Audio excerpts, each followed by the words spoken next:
right. Everybody can see that just fine? Okay, perfect.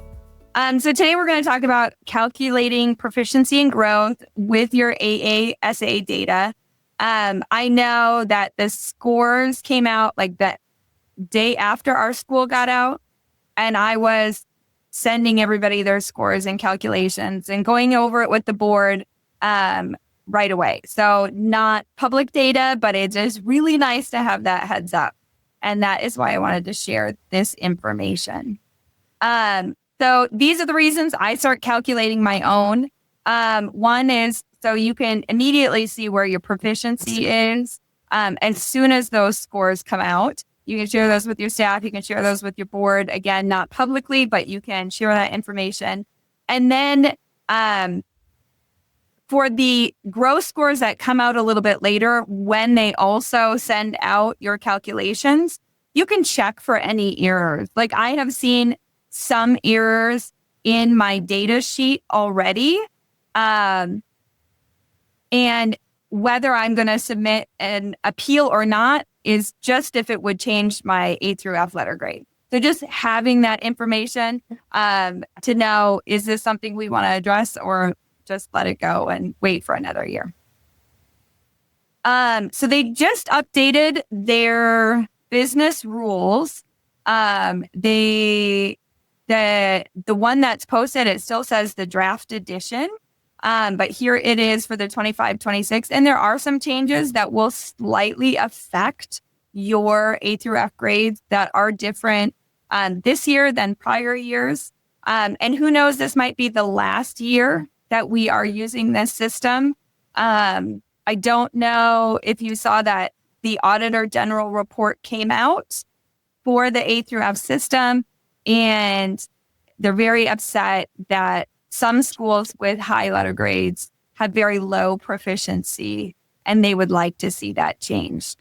As a high growth school, I am not very excited by that information, and we will see how it goes, but I know they're looking at overhauling the whole system. So we will just have to continue to watch how that goes. But what I will do, is I'm going to just put the link in the chat. So I'm sharing in the chat right now just the business rules for the A through F letter grades. In case you don't have those, you can look at that. It is very lengthy, and I don't necessarily recommend reading it.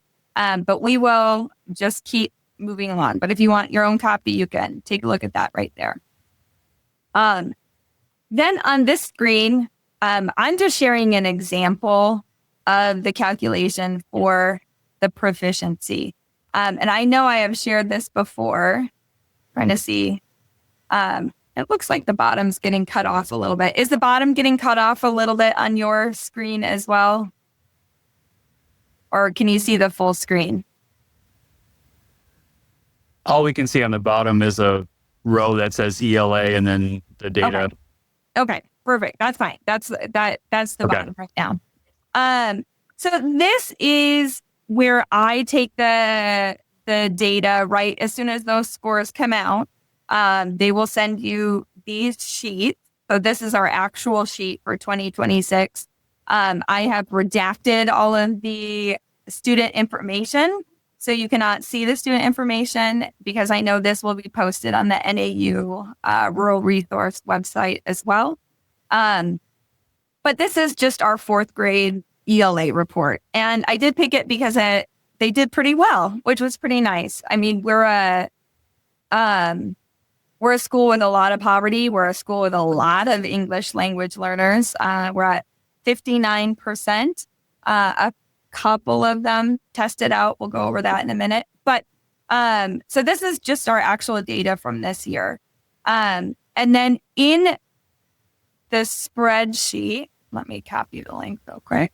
This is the first page in the spreadsheet for the data. If you click on that, it will ask you to make your own copy so that you can have your own copy of the data, and you can include this in your own calculations.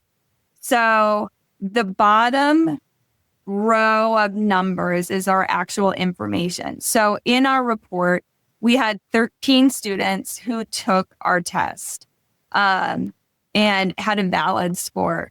Now, one of those was a non-full academic year student. That is the non-phase student that you can see on the screen. And so their score will not count.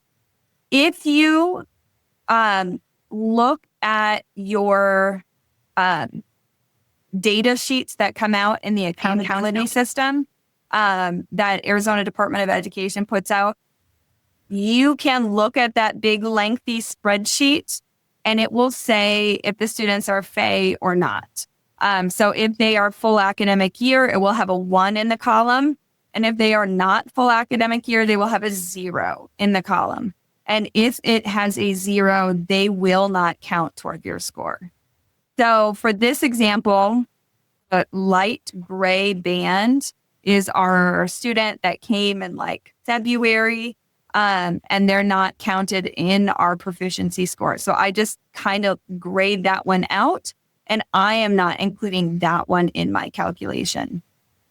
So of the 12 students that have a score that counts, we have 4 that are minimally proficient because our non-phase student was in that row. And that is the number that you see at the bottom. So the 12 is how many students took the assessment. And that's just a simple calculation in the spreadsheet. The 4 is the minimally proficient students, which is 33% of our students. We had 1 partially proficient student. We had 6 proficient students, and we had 1 highly proficient student. So when you look at that, so the first number, the 58.33, is the actual percent of students who were at proficient or highly proficient. So when you, when you go through the CNA data that ADE puts on their website, a lot of times they'll just put that proficiency point. And those are the kids that passed the test. But ADE calculates students that are partially proficient, and they also give a higher weight to the students that are highly proficient. So the second number, the 65.8, the score that shows up in my accountability link when they release all of that data, you will be able to see that they'll say our 4th grade ELA is 65.83. And that goes into the calculation. Are there any questions about that? Yeah, Kristen, I have a question. I get where the 58.33 comes from, but how did you turn that into 65.83? Did you multiply that 1 times the 1.3 and do some math there? Is that how you did that? So I did some math, and it might be on the next page. Hold on one sec. Sorry. Nope. There it is. So here it is. This is what you see in the business rules, which is enough to make a lot of people's eyes glass over. And I get that. So every student who is at partially proficient, you multiply that number of students by 0.6, all the students, and then you add it to all the students that are proficient. If you're at proficient, it counts as 1. And then for any highly proficient, you add 1.3 times the number of highly proficient students. So that's in this formula here. And I'm going to go back to the previous screen. So these 4 students that are minimally proficient are 0 points. This 1 student who is partially proficient counts at right here 0.6. The 6 students that are proficient count as 1. And then the 1 student that's highly proficient counts as 1.3. So if you add 0.6 for the 1 student, 6 for the 6 proficient students, and 1.3 for the highly proficient student, and divide it by 12, that's how you get the 65.83%. Okay. Thank you. Yep. No, that was a great question. Any other questions on this part? Perfect. Okay. So here are some of the proficiency considerations that can affect or weight it or change it slightly. So 1, you have to test 95% of your students or more. If you do not test 95% of your students, you will start seeing your weight reduced by that amount less than 95%. And we're actually going to go over that on the next screen. So if you don't get the 95%, your score will be reduced a little bit. If you get more than 95%, it is new this year, you will get a higher weighting. So if you're higher than 95%, because they wanted to come up with a system where schools that were not testing all of their students, let's say there's some students, they're like, maybe they don't need to test this year, or maybe they're sick, like, let's not worry about doing the makeup. They wanted to come up with a way to ensure that schools that test 100% of their students, if all 5% of the students they wouldn't have tested or didn't test fail, the system now gives a slightly higher score mathematically to the schools that test 100%. And I'm going to go over that on the next page. This year is also new where they had they had stability proficiency, and now they just have FAE proficiency. In the old system, they just said, okay, the students you've had for 1 year in your school are weighted this much, and the schools that you've had for 3 years are weighted this much. But it didn't account for how many kids were in those categories. So you could have had 5 new students, but they get the full weight of all the students that are not considered the 3-year FAE. And you could have 95 3-year students, but it just kind of weighted them in an off way, especially for small schools.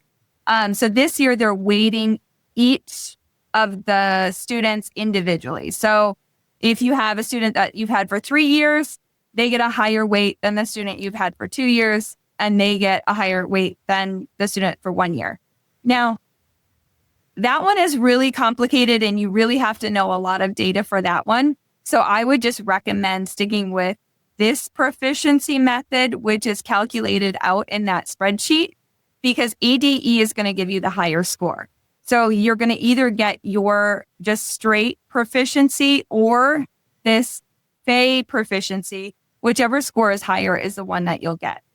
So in the example that I have, this is actually our proficiency points for this school year. This is our actual data. And you can see the school-wide proficiency total in that first column. So that's we got 30.61 in ELA, and we got 22.45 in math. But if you look at the ADE way, which is the second column, our math proficiency score is actually higher than our ELA proficiency score because we had so many students in that partially proficient range. So this is what they use to determine how many proficiency points you get out of 30. So you take the ADE method and you average out those two proficiency points and you get the combined average.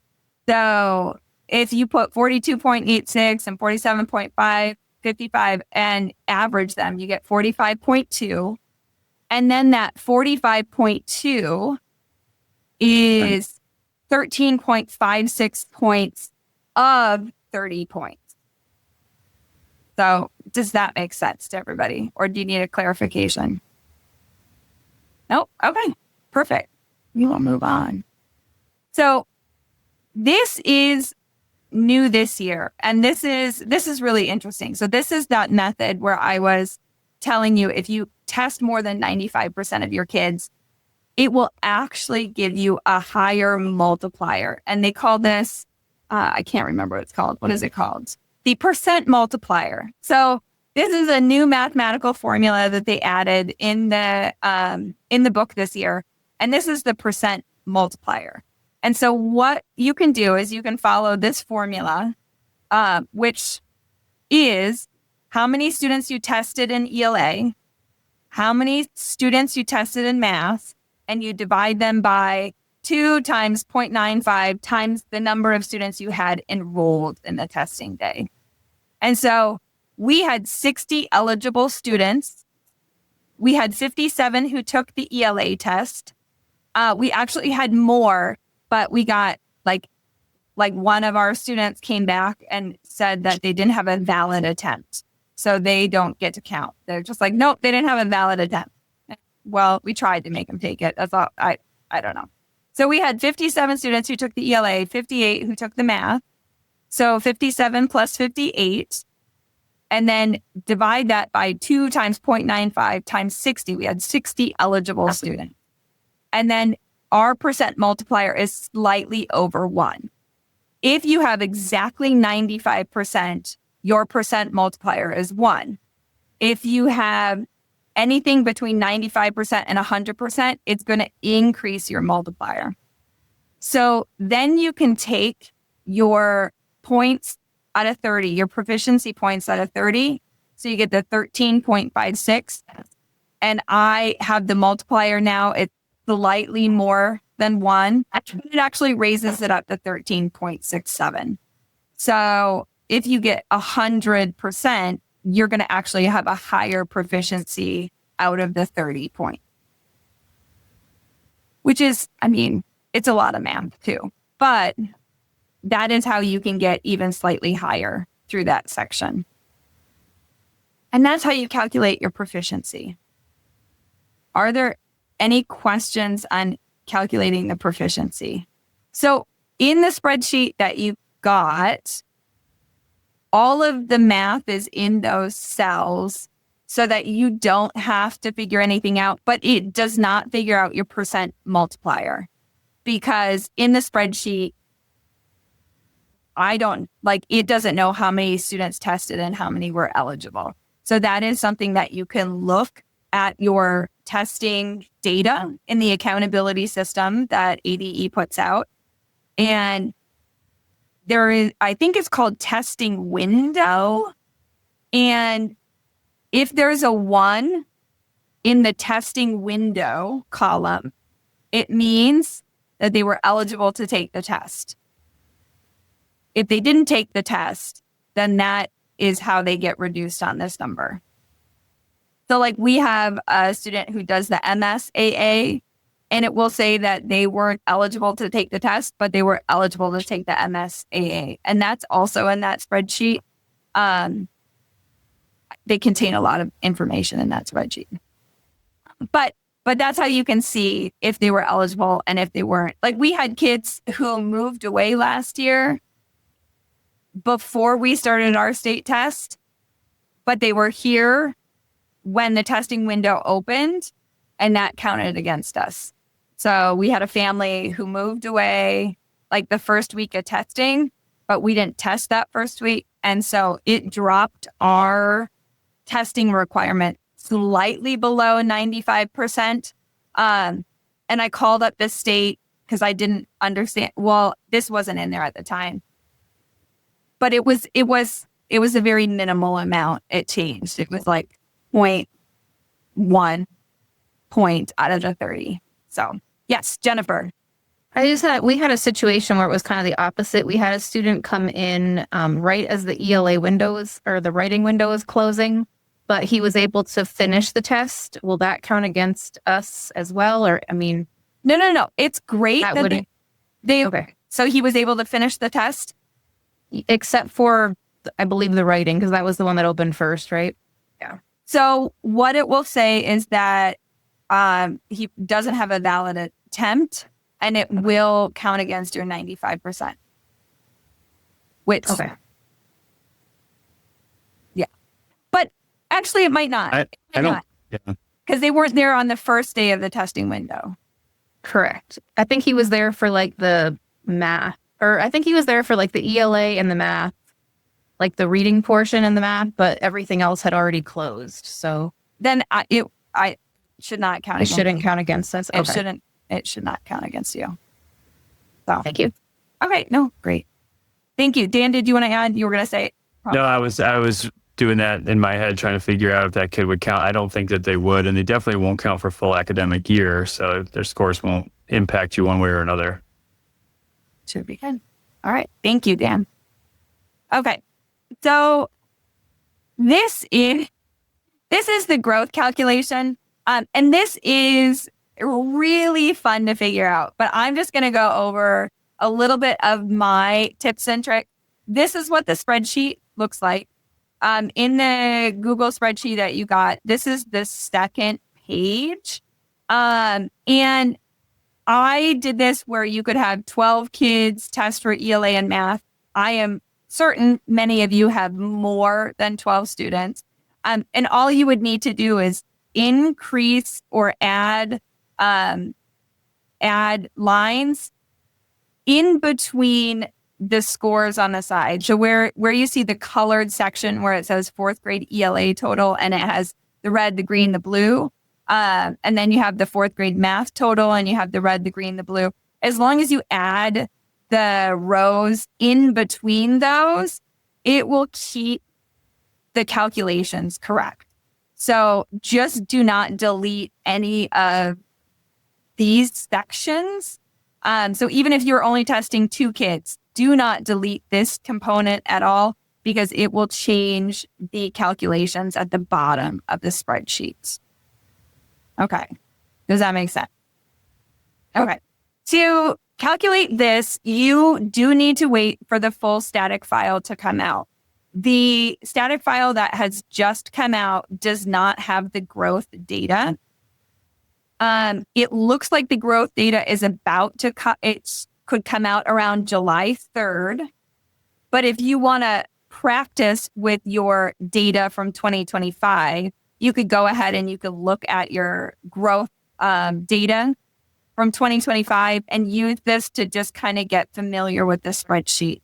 On the data spreadsheets that ADE sends out, what you will look for is the SGP underscore CCR scores and the SGP underscore CCR categories.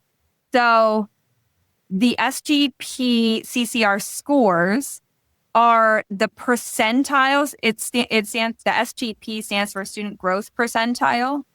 And what they do is they take every student and they look at how much they grew year over year. And if the cut score, or if they scored 2,500 in third grade, they compare all the kids who scored exactly 2,500 in third grade, and they see where those kids end up the next year. So they're only compared to the kids that scored exactly the same as them the year before. And that's why you can't have any growth data for your third grade students. Right. Then they look at where they land and they break them into thirds. So the students who score or at the percentile between 1 and 33, they're considered low growth. So that's in this section right here. So the SGP 1 to 33, any student who you see getting a 1 to 33, they are counted as low growth. Any students who get between 34 and 66 are considered average growth. And then any students who get over 67 and they go up to the 99th percentile, they're considered high growth. I'm going to go to the next page, which has some numbers in it, so we can kind of go into it a little bit more in depth.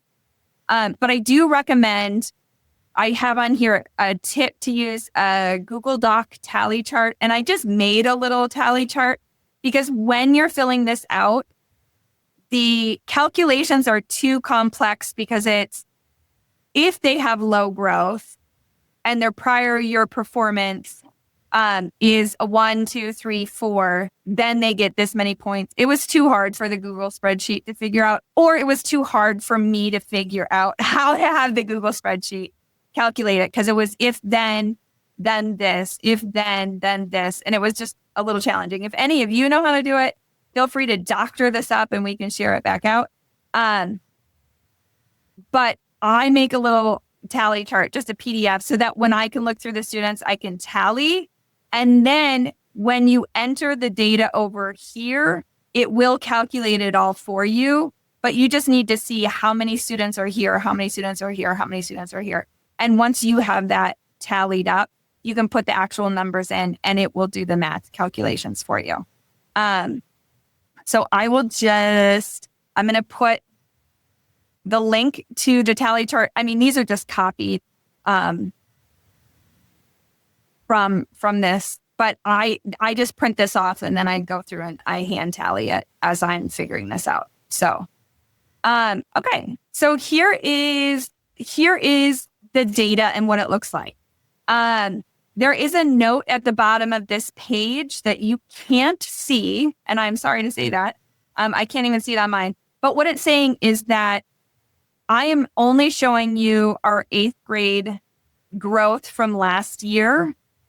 But at the bottom, it shows our school-wide ELA growth and our school-wide math growth. So the numbers that are just here are calculated for the whole school, but you can only see one grade. So if it looks like they don't match, it's because this is only one component of the whole school grade. But these numbers at the bottom will be calculated for you, and it will give you your student growth in ELA and your student growth in math. And those added together give you your growth points for the year. So I'm just going to kind of go over this a little bit. So the numbers, the first column is ELA and the second column is math. As you can tell, our 8th graders did not grow very much in ELA, but they did amazing in math. So maybe, I don't know. I have no idea what happened, but it's really helpful to look at this data to ask yourself, hey, well, whatever we did in math, let's keep doing it. But we might need to tweak what we're doing in ELA. What did we miss in ELA? And it just gives you some information to look at. One of the things that I really thought was very helpful to look at was that we averaged the growth points just personally for our school by grade to look for weaknesses in how we're teaching or weaknesses in our curriculum or weaknesses in what we are looking at grade levels. So you can look. So in this first column, the first number 8, that was that student's growth percentile. So from 1 to 99, they were ranked in the 8th percentile. The student below is 9th percentile, 20th percentile. So you can see and go down. Those are their percentile rankings for their growth. The next column is their category. That was that second component that will come out on your data sheets around July 3rd. This is how they scored the year before. So that first student scored a 3. That means they were proficient the year before. The student below was partially or minimally proficient. All the 1s are minimally proficient. The 2 is a partially proficient. So these are just their proficiency ratings from the year before. And that is how you figure out where to put them over on the side. So the next column is their math percentiles. Again, great growth in math. And then this is where they scored the year before. And it was so nice to actually look at this data because we tried something new in math last year. And you can tell by looking at this, they did like whatever we did in math last year, that worked. Like we need to continue doing that in math. However, I think only 2 of the kids maybe passed the state assessment out of 10 or 2 out of 9 or something like that. Maybe 3. I can't remember what it was. But so we felt like maybe it didn't work because the proficiency wasn't that high. But when we looked at this growth, we're like, oh, wait a minute. No, it was working. So it was just a nice set. If you only look at proficiency, you really do miss the nuances of how those kids are moving from the year before. So this is where I take the tally chart. So in the first one, we have a student who got a 3 last year, which is proficient and low growth. So if you go to the column on the right, it will have low growth. It will have one student who was proficient and had low growth. And that's how I got that 1 there. The next 3, if you look, there were 1, 2, 3, 4, 5 students who were minimally proficient the year before and had low growth. That's how you get the 5 in that first column. And then the partially proficient. So here's the 2. We had 2 partially proficient students who had that low growth, and that's how you get the 2 here. So then these, again, are just calculated based on those 2 components, their low growth or their growth scores and their category from the year before. Does that make sense? Okay. So then, again, like the proficiency points, the kids that have high growth are weighted more highly than the other section. So the students who are minimally proficient and have high growth, they're worth 2 points. The kids that, I'm going to go back to the screen before. The kids that are partially proficient and have high growth, they're worth 1.8 points. Kids who are proficient, 1.2. And then those that are highly proficient and they show high growth, they're still only worth 1. So those highly proficient kids, the most points they can earn you is just 1-to-1 for growth. And then with those weightings, it will take it. So there's 25 points possible for ELA and there's 25 points possible for math. And then they add those together and that is how you get your growth score. But it is a little cumbersome, but it's really interesting data if you want to take a look and kind of look for where you're doing well and where you might need to put a little effort. All right. Any questions on this? Perfect. So I did put the proficiency and growth for AASA in there too. It is 10 points or 10% of your total A through F score, as long as you have 10 EL students. So if you don't have 10 EL students, you are just calculated out of 90 points and none of this applies to you. But if you have 10 EL students and you have 1,000 kids, those 10 EL students will still be 10% of your entire A through F letter grade. So I do find that a little interesting. But this is how you can calculate your proficiency and growth for the AASA. When calculating your proficiency and growth for AASA, everything is just compared to all the other state averages. So it's not just your personal growth, it's your growth compared to everybody else across the state. It's not just your proficiency, it's your proficiency compared to everybody else who tested across the state. To figure out your percent proficient, you just say how many students you had proficient divided by how many tested, and that is your percent proficient. And that is an easy calculation. But then they compare you to everybody else in the state. And if you are higher than everybody else in the state, you get 5 points. And then for every amount lower than the rest of the state, you lose points. So you just get points based on how everybody else did. So as you can see, this is in that the A through F business rules, and they have the expected in September. So it might come out sooner. I'm not quite sure. I would think it will come out on July 3rd too, or around that time for what the state average is. And if you saw a lot higher proficiency scores this year and a lot higher growth this year, they did change the cut scores on the AASA. And so even if it looks like you did a lot better, you really might not have done that great compared to everybody else across the state. So I don't know where those numbers are going to land yet. And in our example, we just had 8 students who tested proficient. We had 46 tests. That's 17.39%. Any other year, I would be like, woohoo! But this year, I don't know. I have no idea. We'll see where it ends up. Same thing for growth. It's a little tedious.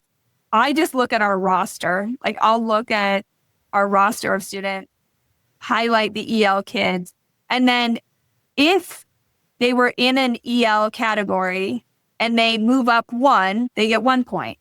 If they move up 2, they get 2 points. If they move up 3, they get 3 points. So then you add all those points. And then, of course, if there's no movement, it's a 0, right? So we had 46 kids who tested in the little calculation in the middle there. 22 students had 1 level of growth. They are worth 22 points. We had 3 students who had 2 levels of growth. So those 3 students are worth 6 points. And then we had 1 student who had 3 levels of growth. That student is worth 3 points. You add those all together, divide by 46, and we see a growth of 0.6739. Again, any other year, I would be like, woohoo, that's amazing. We did fabulous. I have no idea what that means this year. No idea. If any of you know your growth, maybe we can compare, but I won't know because they changed the cut scores and there isn't really, I don't know where everybody's going to land. So we'll just have to wait until the full static files come out to the system. All right. Any questions on the EL? That one's a little easier, a little more straightforward. Kristen, I just want to comment that this is really impressive. Thank you. Oh, thank you very much. I didn't know how our points were getting figured out, and I really wanted to figure it out so that when they came out, I didn't just have to wait and guess. Like when I see our scores, I can tell our teachers, oh yeah, I think we're still going to be a B. Like we're going to be in that range because our proficiency, like we're 1.5 points higher than we were last year, but that wouldn't be enough to move us over. Our growth look like because we moved up, like even when you compare the proficiency and like our ADE proficiency in that column, the way they calculate it, both of those proficiency went up. So I'm assuming our growth will be pretty good. But again, I won't know until it comes out. But then too, like when I see a mistake, I saw one of our students who should be a phase student and who passed our assessment was not calculated as a phase student. So when the A through F, when they send out those full accountability files and they give you your like preliminary score, I can look to see if it makes any difference to like say, hey, our data is incorrect. We need to like submit to the state board. We need to get this data corrected. Or if we don't have to go through that extra work because it's not going to make a difference. So I always want to get the highest points possible for our school, right? Trying to get that. And it was just a way to look at trying to get it maximized so that you can keep doing a little bit better each year, hopefully. So thank you. Again, this is just my contact information in case you want to reach out or in case you have any questions afterwards. This will work this year, but I have no idea what's coming up in the near future. They're looking at building a new ATAC committee for the State Board of Education, for the accountability system, for the points and scores. I don't know when that will change, but I will be happy to dig through it again through the business rules in the future so that we can still figure it out as we go. And we can see how it really affects us. I think it's really helpful for us too. Like our school, again, high poverty, high EL, high migrant, high special ed. That Auditor General report that came out and said, hey, these schools are doing terrible because they're not proficient. And I keep telling the legislators, like, my school doesn't look like the schools you're imagining in your head. And you need to keep that in mind. And we need to still celebrate schools who are serving. I heard Sean say this from the ATAC committee, I think. We need to still have a system that celebrates high performing schools of lower performing students. And that's how I feel. I feel like we do an amazing job with our students, but a system of just accountability only or proficiency only would not tell the story of what we're doing in our school. So this is a good way to look at your data and see where you're shining in your school as well. So any questions? No, Kristen, but just one comment. When is that committee going to be put together? So I saw in the AASA notifications that you could apply to be on the ATAT.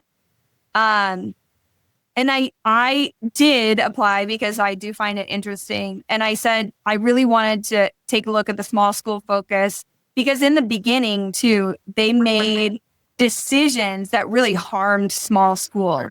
And I think like Sentinel is on the call. I think schools like Sentinel is still harms because we have those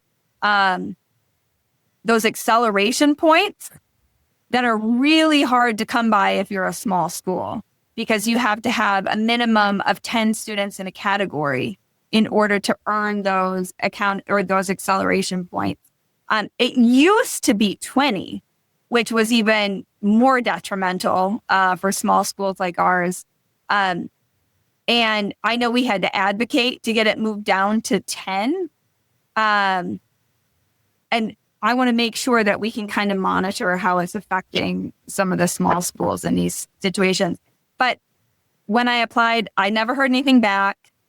I have no idea. The auditor, I don't know what is going on. I haven't heard anything. I don't know, Billy. I'm sorry. It's a great question. And as soon as I know more, I will be happy to share. But I don't know if they know where they're going because of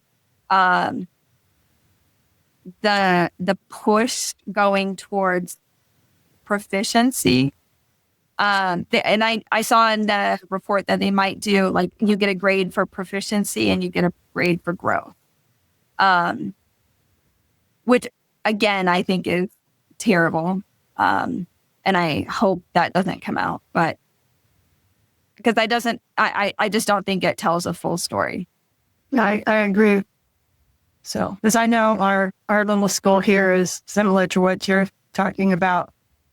Like last year, we kept 120 kids in the school just about all year long, but we had over 70 kids who came and went.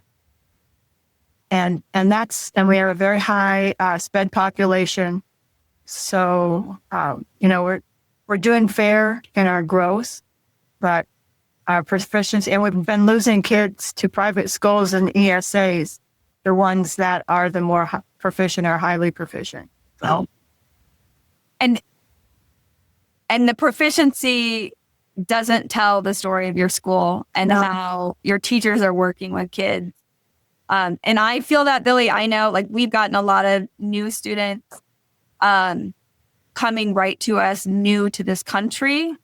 And something that we're seeing more of that we didn't see before is that some of the students that we're getting that are new to this country have actually never been to school before. And they're in older elementary, middle school grades. And some of those students, like, we don't expect them to be proficient by the time they leave us. They're but we still want to celebrate us taking the time to start walking these kids through letters of the alphabet, sounding words out. I mean, that takes a lot of time and effort. And it should still be celebrated. So I agree with that, Billy. Okay. Keep my ears open too. Yeah. Well, and it might be a great time. I mean, some of those State Board of Education meetings, you can phone in, and I'll keep watching too, because I do think the small schools need to still advocate for a system that is going to celebrate growth. because in our smaller schools too, it doesn't get absorbed by a large population of other students. Like it becomes the population of our students, and we're not all experiencing the same things with our schools. So I think we'll need to advocate as the years go by. And I'll keep you updated when I hear about more changes. And I'll also, if I see that the static files come out, I'll send a note to this group and just let you know that go ahead and look at your static files. And that's when you can really start looking at those growth components. So, all right. Okay. Well, I just want to say thank you to everyone. I am going to stop sharing the screen. I hope you have a wonderful summer. Please be on the lookout for a survey about best times to meet this upcoming year. Please look out for the question that Renee has out to see if you want to participate in like the salaries that we're paying everybody so that we can have those comparisons for our school board. And then I will also send this PowerPoint in an email if you want to look at anything again. And it has the links to those different sheets in case you need to download them again. All right. Thank you guys for those of you that'll participate. I think the more information we can gather to kind of show how roles work differently, even to our own boards, how many hats, are underpaid, the more helpful it is to our community. I think. Well, thank you, everyone. Thank you, Kristen. Yes. Very good presentation. Thank you very much. We will see you all later.